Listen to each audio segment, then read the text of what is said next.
If ever you get the opportunity to go into a synagogue, look around for a very large cupboard at one side, usually covered with a curtain or a veil. This is a tiny model of one.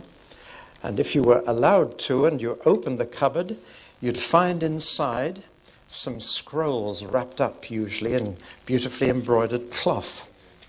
And these little scrolls would be the law of Moses, the first 5 books of the Bible, what the Jews call the Torah, or the instruction.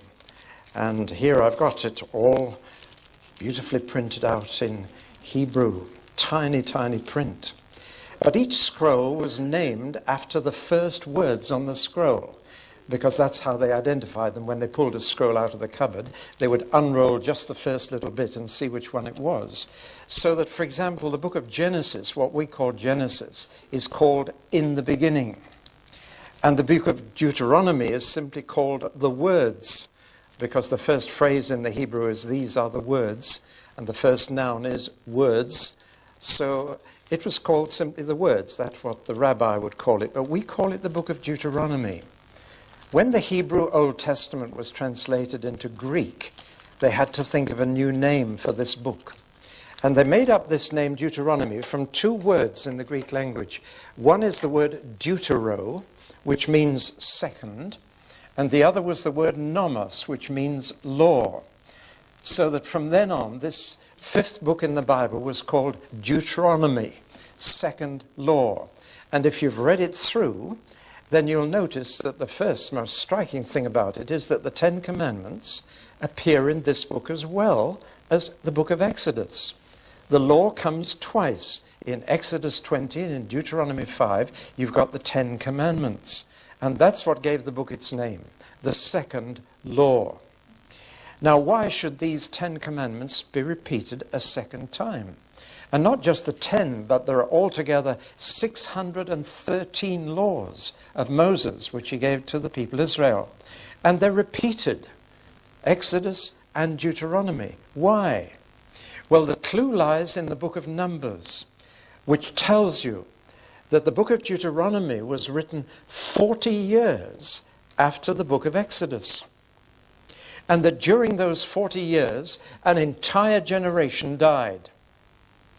All the adults who came out of Egypt and crossed the Red Sea and camped at Sinai and heard the 10 Commandments the first time, they're all dead. Because they broke that law so quickly that God said, you will never get into the promised land. You've got to wander around the wilderness for the next 40 years until all of you are dead. And so an entire generation has disappeared. And the new generation were only kids. They were only little children when they crossed the Red Sea and when they camped at Sinai. Many of them would hardly even remember what happened when their fathers came out of Egypt. And so now a new generation has to hear this law all over again. A new generation must enter into the covenant with God. And this happens to us too. Our children must enter into the covenant we have with God for themselves. Because God has no grandchildren. And you can't inherit these things. You have to enter into God's promises yourself. Your parents may have been in the covenant, your grandparents. You may trace a family tree right back, but that doesn't bring you in. And so Moses had to go through it all again. There were actually 3 people, and only 3, still surviving from the Exodus days. Joshua, Caleb, and Moses himself. Joshua was now 80, and Moses was 120. So he is facing the need of an entirely new generation who didn't make that covenant with God, who didn't say, we will. It was a marriage service at Sinai. And they said, we will, to God. God told them the conditions under which he wanted them to live, how he wanted them to live. And they said, we will. But they didn't. And so they'd forfeited the whole thing. Now there's another crisis too. It's not only the next generation, but they have moved in space as well as time, and they are now camped on the east side of the Jordan River. And so they're about to go into the promised land. And this is a second crisis, because they've been on their own in the wilderness. Now they're facing a land that's already occupied by enemies. And this produces the crisis. And above all, Moses is not going to go in with them. He also has forfeited his right to go in.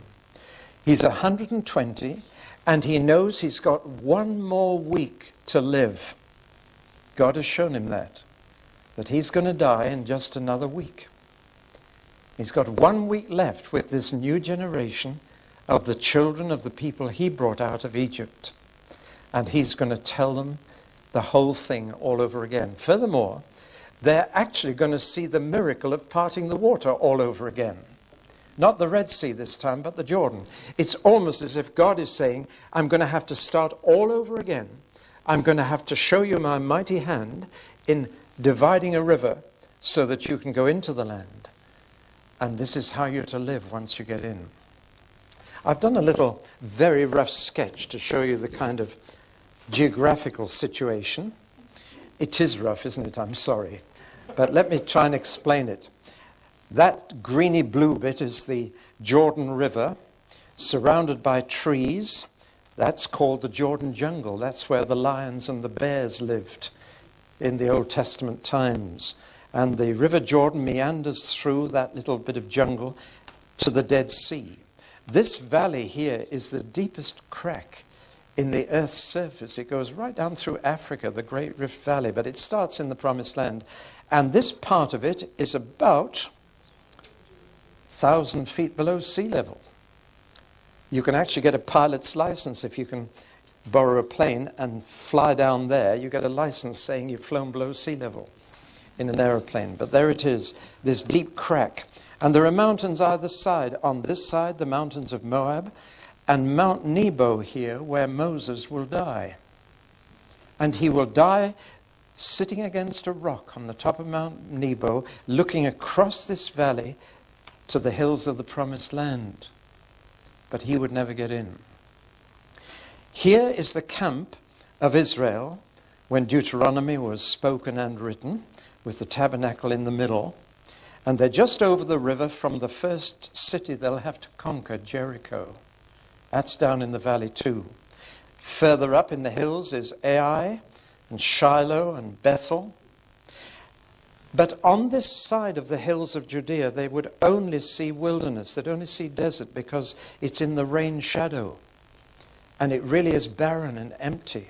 All the rain drops on the other side of the hills, on the Mediterranean side. And that is green. You can just see a little bit of green at the top. But from there down to Jericho is just barren wilderness and desert. There's a valley going up towards Jerusalem. Wadi Kelt. I've walked right down from Jerusalem down to Jericho one day through that valley. It was a weird experience, so quiet and deserted. At the top of the valley is Mount of Olives, and Jerusalem is just the other side. The other thing you need to notice is that on the horizon further north are two peaks. Mount Ebal on the north side and Mount Gerizim on the south side. They are going to have to gather at those two mountains and repeat the covenant of God. And Moses tells them when they get in, they must stand, the people must stand between the two mountains, and then some must stand on one mountain, one on the other, and must shout the blessings and the curses of the covenant. Now, the significance of this is that God brought them through the Red Sea first and then made the covenant at Sinai. He didn't tell them how to live till He saved them. He redeemed them first and set them free first. And then He said, now this is how you are to live. That's the pattern of the whole Bible. God first of all shows us His grace by saving us. And then He says, now in gratitude, this is how you should be living. So, this new generation, we're going to see God rescue them and take them through the Jordan, which at that time of year was in flood and impassable. But what would happen would be that the meandering river in flood, further up the valley, would undercut a bank, and the bank would fall in and temporarily dam the river for a few hours. That's how God would do it. And to get them across, that's what God must have done further up the river, so that the bank caved in and dammed the river for a few hours to enable them to get across. Having seen that miracle, they must then go on to their equivalent of Mount Sinai and repeat the blessings and curses of the law. Once again, we see this. God acts first, and then he tells us how to respond to what he's done for us. So it's a kind of repeat performance at the end of 40 years for an entirely new generation. Do you follow me? That's the background of Deuteronomy. And it's written and spoken in this camp here, this side of the Jordan, while Moses is still alive and still with them. There are certain key phrases in the book of Deuteronomy which occur nearly 40 times. One is, the land the Lord your God gives you. Time and time again, they are reminded that this land they're going into is a gift, an undeserved gift, because the earth is the Lord's and the fullness thereof. If you go into London to the Royal Exchange building, you'll find that written in stone above the Royal Exchange. The earth is the Lord's and the fullness thereof. When we argue about who owns this bit of land, we should start by saying God does. And he gives it to whomever he wishes. Paul said this in Acts 17 on Mars Hill in Athens. He said it's God who decides how much space and how much time a nation has on this earth. The earth is the Lord's, and it's his right to give it to anyone he chooses. And this is one phrase all the way through Deuteronomy, the land the Lord your God gives you. But the other phrase that occurs the same number of times is, go in and possess the land. And there's a profound lesson here. Everything you receive from God is a gift, but you've got to go and take it. Otherwise you won't get it. Years ago I was preaching and I put a bar of chocolate on the pulpit and I said, that's for the first child in the congregation that comes out and gets it. And from then on, the children didn't listen to me at all. Their eyes were glued on this bar of chocolate. And none of them moved. And finally, a cheeky little boy ran up, and he grabbed the chocolate, and he tore the paper off before he got out of the pulpit. And he was chewing it as he came down the pulpit steps, and every other child hated him. They were so jealous of him. They were angry with him, but they could have had it. You see, salvation is a free gift of God, but you've got to go in and possess it. There's a cooperation here. God doesn't force it on you. He says, here's the land I'm giving to you. Now you go in and take it. And possessing it was going to be a very costly thing. They would have to fight for it. They'd have to struggle for it. So even though God gives everything to us, we have to make an effort to take it. That's how both the Old and the New Testament work. And we need to emphasize both. God freely offers you this, but you've got to reach out and grab it. It's yours if you'll take it freely. And that was the lesson I was trying to make with that bar of chocolate. Now then, was this land theirs to keep? That's an important question. And if you read Deuteronomy carefully, you come to two conclusions. Number one, I call unconditional ownership. And number two, I call conditional occupation. And that is still the case even for Israel today. And we need to hold both those truths. Unconditional ownership. God says, I'm giving it to you forever. But that doesn't mean you can occupy it forever. The occupation of it is conditional. Now, have you got that? That's a very important distinction. It's yours unconditionally. You can own it forever. But whether you can live in it and enjoy it depends on how you live in it. And we're going to see that Deuteronomy message is very simple. You can keep the land as long as you keep my law.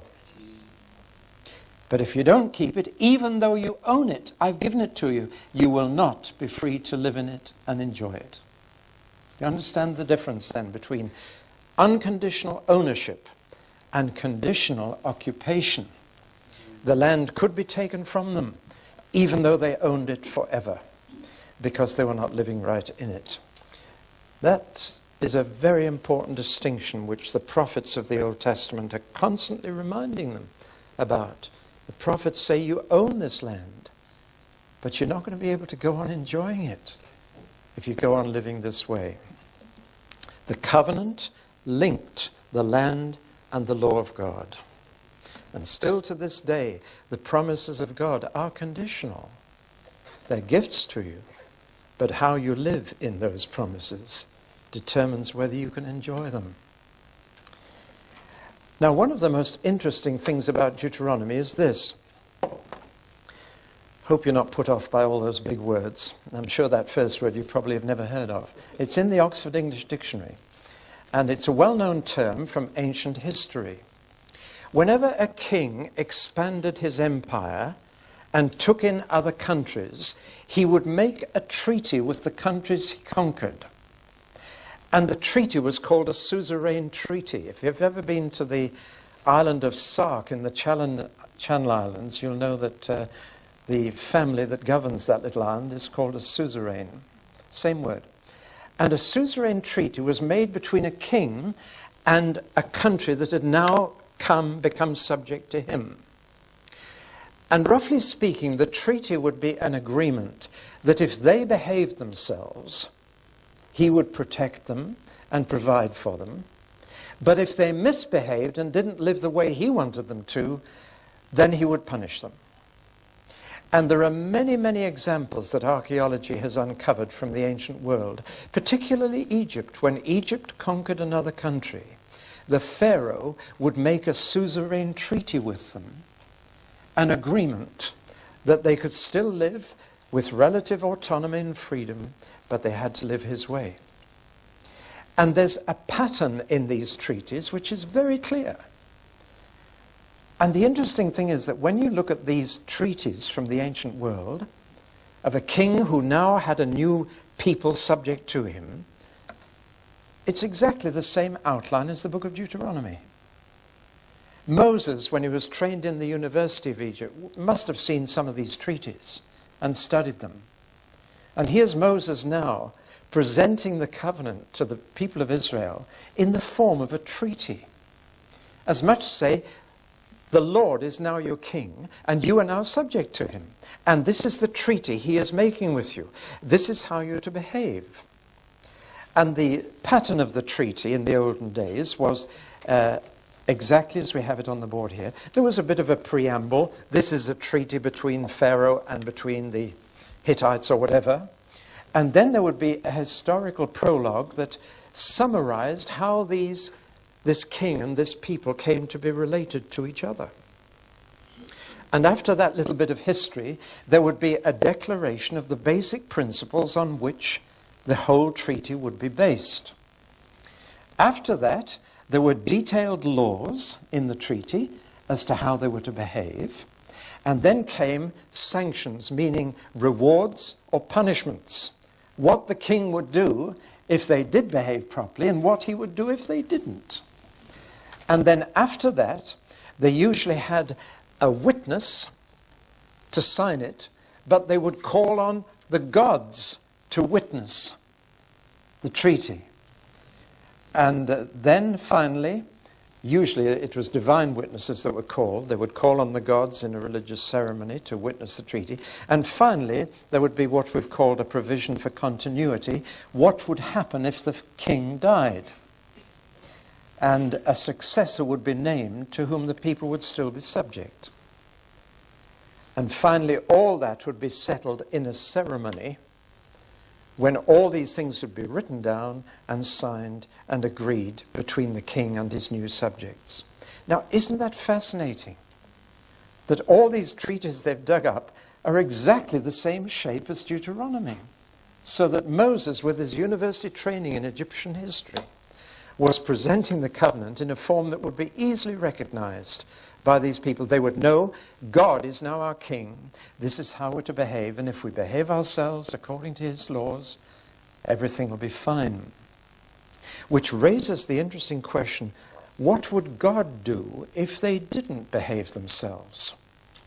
The sanctions. By the way, the basic principles in Deuteronomy are the Ten Commandments. Then we have a whole lot of detailed legislation. But what about these sanctions? What would God do to them if they didn't live the way he told them to? There were two things that God would do. One natural and the other human. The natural sanction was, if you don't behave properly, you get no rain. Now, the land they were going into was between the Mediterranean Sea and the Arabian Desert. And God controls the weather. And when the wind came from the west, it would pick up rain from the Mediterranean and drop it on the promised land. But if the wind came from the east, it would be the dry, hot desert wind, which even today is called the Hamseen. And when the Hamseen comes, it just dries up everything and turns the land into a desert. And God said, now that's one of my sanctions. That will be the first one I'll use. When you are misbehaving, no rain. And if you remember, during Elijah's day, it didn't rain for 3.5 years because things were getting bad. That was a simple way of God rewarding or punishing them. But if that failed, he would move on to something a little more fierce. He would use human agents to attack them. And what some of you may never have noticed in your Bible is this, that when God brought the children of Israel across the Jordan into the promised land from the east, he brought another people at the same time into the same land from the west. And he brought them from the island of Crete. And they were called Philistines. Put your hand up if you knew that God brought them at the same time. That's a minority of you. Well, read your Bible carefully. God says through Amos, in Amos chapter 9, did I not bring you out of Egypt and the Philistines from Crete?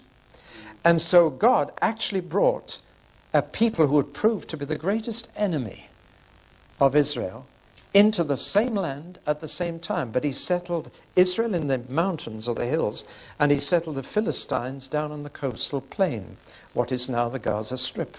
And incidentally, Palestinians claim to be descended from Philistines.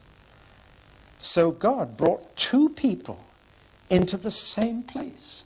And he said, if you behave yourself, there'll be peace. But if you misbehave, I'll tell the Philistines to come and deal with you.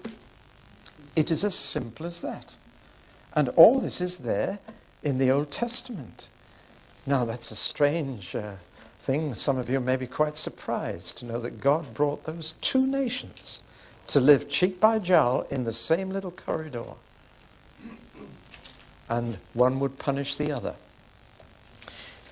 Well, there would be immediate proof that God could bring enemies against people living in the promised land, because he was going to have to drive out people already living there. The promised land was not unoccupied. It wasn't empty. It was full of all kinds of people, mainly Amorites and Canaanites. And they were already there. And God told the Israelites, you are going to have to drive them out to possess the land. Now, it's at this point that we've got to deal with an objection to the Bible, which is one of the most common objections. Somebody recently said that the church should ditch the Old Testament because it presents too many problems for Christians. That if we would ditch the Old Testament and stick to the New, most people's objections to our faith would go. Because most people's objections to what we believe center on the Old Testament. You don't still believe the world was made in 6 days, do you? You know what I mean? That's how people talk. As soon as you say you're a Christian, they go straight to a problem in the Old Testament. And one of the most common problems they go to is this. How can you believe in a God who told the Jews to slaughter all the people living in the promised land? It's immoral. It's unjust. It's not right. It's not fair. And this is a very real problem to many people. God brought the Jews in and he said, go in, kill everybody in there, clear them out, and take their land. Now, is that a loving Heavenly Father? But there is an answer to it, and we must really tell people the real answer. The answer is that the people living in that land deserved that. And God had told Abraham an amazing thing. You read about it in Genesis 15. God said, Abraham, I'm going to have to keep your family and their descendants in a foreign country for 400 years until the wickedness of the Amorites is complete. Now there you've got the moral answer to the immoral charge that people make against God. It wasn't. God waited 400 years for the people to get so bad that they didn't deserve to live there and that they didn't deserve to live anywhere on his earth. Let's get this clear. God's earth is for good people, and his holy land is for holy people. That's the message of the Bible. And sooner or later, God does not allow wicked people to go on occupying his earth. He's very patient with them, waits a long, long time. But he had to wait until the wickedness of the Amorites was total. And only then did he say, now I can bring you out of Egypt and tell you to go and kill them off. And archaeology has revealed just how wicked they had become. And the more you know about Amorite society before the Jews got in there, the more you realize they didn't deserve to live. That it wasn't safe to allow them to live. If I just tell you that we now know that sexually transmitted diseases were everywhere in Canaan when they went in, it wasn't safe. Can you imagine going to live in a land where everybody had AIDS? That's the kind of situation that they were facing as they looked across the Jordan. In fact, let me read just a verse or two from Deuteronomy to you. After the Lord your God has driven them out before you, do not say to yourself, the Lord has brought me here to take possession of this land because of my righteousness. No, it is on account of the wickedness of these nations that the Lord is going to drive them out before you. It is not because of your righteousness or your integrity that you are going in to take possession of their land, but on account of the wickedness of these nations, the Lord your God will use you to drive them out. Do you know, Winston Churchill in World War I became Lord of the Admiralty, and that night he was very pleased with himself, and he got rather big in his thinking, I'm going to drive the Germans out. And he had the same feeling in the Second World War. But it's interesting, he stayed that night in a large country house in England, and there was a Gideon Bible, or a Bible by his bedside. And he picked it up, and he read the verses I've just read to you. And God said, Winston Churchill, you're not going to drive the Germans out because you are better than them, but because they are wicked. And that changed Winston Churchill's attitude. It humbled him. And it put him in his place. And he never forgot that verse from Deuteronomy that he read in the Bible. The Israelites were told, you have to slaughter them, you have to drive them out. And there again, the question is why? Why didn't God destroy them first himself? Why did he make them do it? The answer is very clear. Because it was the way he taught them, others will come and do it to you if you live like they do. And what you've done to them, others will do to you. Now let's just go back from that to ask this. I could do with a glass of water sometime. Thank you. You realize, therefore, that when you read Deuteronomy, you're reading a kind of mirror image of life in Canaan. Everything God tells them not to do is what was already happening. Do you follow me? So that if you read Deuteronomy carefully, you can build up a picture of what was happening in the land before they got into it. And I could summarize it in 3 words. Number 1, immorality. There's so much in Deuteronomy about sexual immorality because that was precisely what was going on in the country they were entering. There was fornication, there was adultery, there was promiscuity, there was incest, there was homosexuality, there was transvestism, people changing clothes, there was buggery, sex with animals, there was widespread divorce and remarriage, and as I've said already, venereal disease everywhere. Now, Deuteronomy is telling them not to get involved in that kind of thing.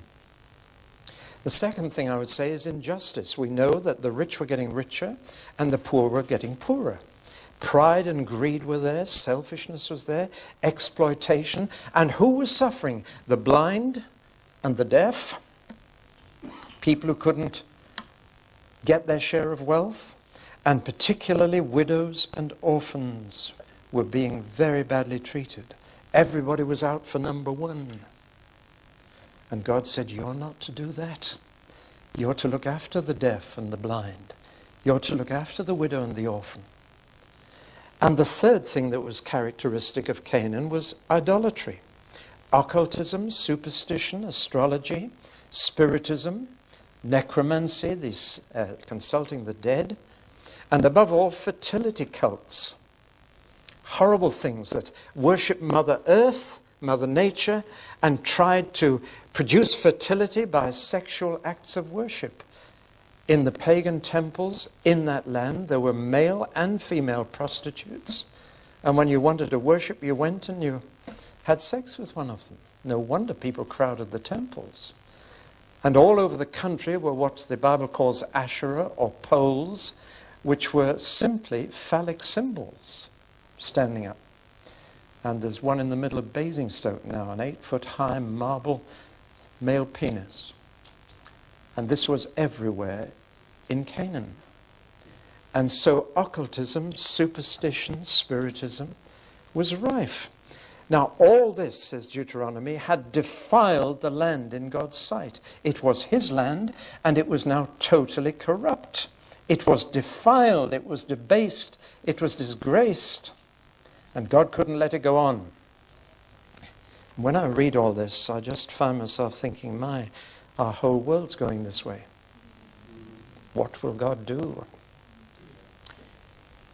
Well, that's really the background to Deuteronomy. Don't you go in and live like that, or I'll send somebody else to slaughter you as I'm sending you to slaughter them. It's not because you're good, it's because they're bad that I'm doing this. Now let's just look at Moses for a moment. He's facing a new generation. Their parents had failed. They'd forfeited the land promised to their forefathers. Now Moses looks at their children and he thinks, will they survive? Will they make it? Will they live right? Going in and facing all this? It's bad enough in the wilderness where the temptations were very few and far between. But now they're going in among it all.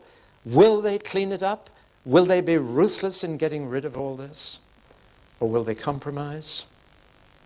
And Moses knew he couldn't go in with them. He's about to die, has another week, and he's afraid for them. On the one hand, there's hard fighting to be done. It'll be a struggle to get in and possess the land. On the other hand, there will be strong temptations to overcome. Moses had led them all this way, and now he's got to say goodbye to them. And so, in the last week of his life, he spoke 3 times to them. The whole of Deuteronomy is made up of 3 long speeches, which must have taken the best part of a day to give. But there's an interesting thing. The style of Deuteronomy is both spoken and written. The spoken style comes across because it's very personal. It's warm. It's if you read it through, you've got to read it aloud to get the flavor of it. And when you read it aloud, you realize Moses spoke all this to them. And he's appealing to them. He's speaking like a father to his child, like a dying father to his children. Now, sons, remember when I'm gone. That's how he talks. And it's very warm and expressive and emotional. And yet, it is very well written too. Now, I don't think it's fanciful to think that during the last 6 days of the last week in Moses' life, he spoke and wrote alternate days. That on day 1, 3, and 5, he gave one of these discourses. But on day 2, 4, and 6, he wrote it down. Probably spoke from notes, because he was well educated and could write and read. And So I believe we're looking at 3 days, which alternated with 3 days. 3 days of speaking, alternating with 3 days of writing. He would give a day-long speech, or perhaps a whole morning, and then he'd go back to his tent and he'd write it all out for them.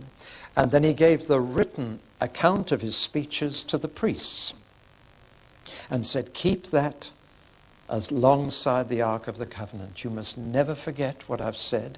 You must never alter one word of it. But you must keep it and read it every 7 years to the people Israel. And that's how the book of Deuteronomy came. We've got the 3 addresses he gave in the camp on the far side of the Jordan. The first is all about the past, looking back over the 40 years and beyond, looking back over what their fathers did. And then he comes to the present and he gives them the law all over again. He gives them first the basic principles in chapters 4 to 11, and then he spells it out in detail in chapters 12 to 26. Then, the third and last time he spoke to them, just before he died, he provided for their future. Among other things, he says, I've appointed Joshua to take over from me. I brought you out of Egypt. Joshua's going to take you in. And when you get in, you must go to Mount Ebal and Mount Gerizim and recite this law and take it upon yourselves. But God will bring you in. Well, now that's the outline of Deuteronomy. It's a very simple outline. And each address has 2 parts. I've tried to indicate that by the subheadings here.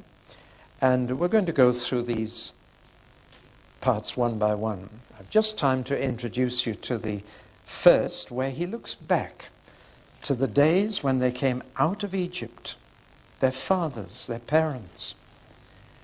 And then he looks back at what went wrong. He's going to say, your fathers failed. Don't you fail. And in fact, I think it's better to leave it there, and we'll pick it up in the next talk.